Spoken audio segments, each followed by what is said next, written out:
العالمین کی نافرمانی کی یہ سارے لوگ جمیعہ کے اندر شامل ہو گئے۔ رب تعالیٰ فرماتے ہیں کہ وَيَوْمَ نَحْشُرُهُمْ جَمِيعًا، اور جس دن ہم ان کو سب کے سب کو جمع کریں گے، یعنی کون سا دن؟ روز حشر کا دن، قیامت کے دن، جو سخت ترین دن ہے، جس کی ہیبت کا اندازہ اس بات سے آپ لگائیں کہ رسول اللہ صلی اللہ علیہ وسلم اللہ رب العالمین سے جب سفارش کرنے لگے گے، سارے انبیاء کرام علیہ السلام کے پاس لوگ جائیں گے، کہیں گے کہ اے اللہ، آپ اللہ کے رسول ہیں، اللہ کے پیغمبر ہیں، آپ اللہ رب العالمین سے یہ سفارش کریں کہ اللہ رب العالمین اس دن کا جو عذاب ہے، اس سے ہماری جان چھڑا دے۔ یعنی سورج سر پر ہوگا، نفسا نفسی کا عالم ہوگا، لباس جسموں پر ہوگا نہیں،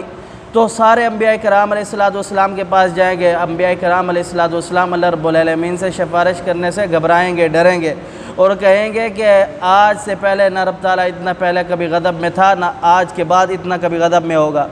رسول اللہ صلی اللہ علیہ وسلم سفارش کریں گے کس انداز سے کہ آپ علیہ السلام سجدہ کریں گے، اور اتنا لمبا سجدہ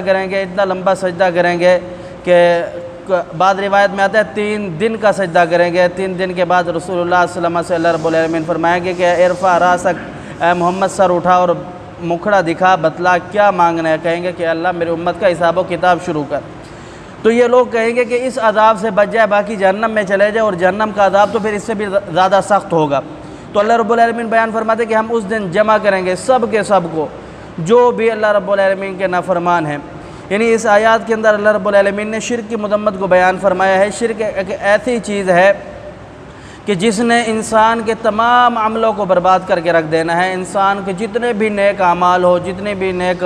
اس کے عمل ہو، اس کو کوئی فائدہ نہیں دیں گے، بھلے وہ جتنا بھی اچھے عمل کرتا پھرے، لیکن مشرک ہے تو اس کے کوئی عمل کا اس کو کوئی فائدہ نہیں ملے گا۔ آپ اس بات کا اندازہ یہاں سے لگائیں، جناب ابراہیم علیہ السلام پیغمبر وقت ہیں، اللہ رب العالمین کے خلیل ہیں، اور دنیا کے اندر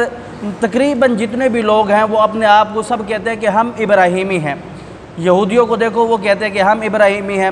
کرسچنوں کو دیکھو، وہ کہتے ہیں ہم ابراہیمی ہیں، مشرکوں کو دیکھو، وہ کہتے ہیں ہم ابراہیمی ہیں۔ اللہ رب العالمین بیان فرماتا ہے کہ ابراہیمی وہ ہے جو یک طرفہ، یعنی ایک رب کو ماننے والا ہے، کیونکہ ابراہیم علیہ السلام بھی ایک رب کو ماننے والے تھے۔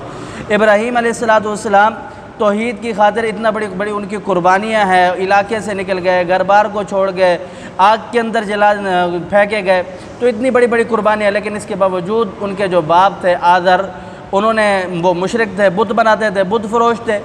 تو جب وہ گھر سے ان کے باپ نے ابراہیم علیہ السلام کو نکالا، تو نکالنے کے بعد ابراہیم علیہ السلام پیغمبر وقت ہو کر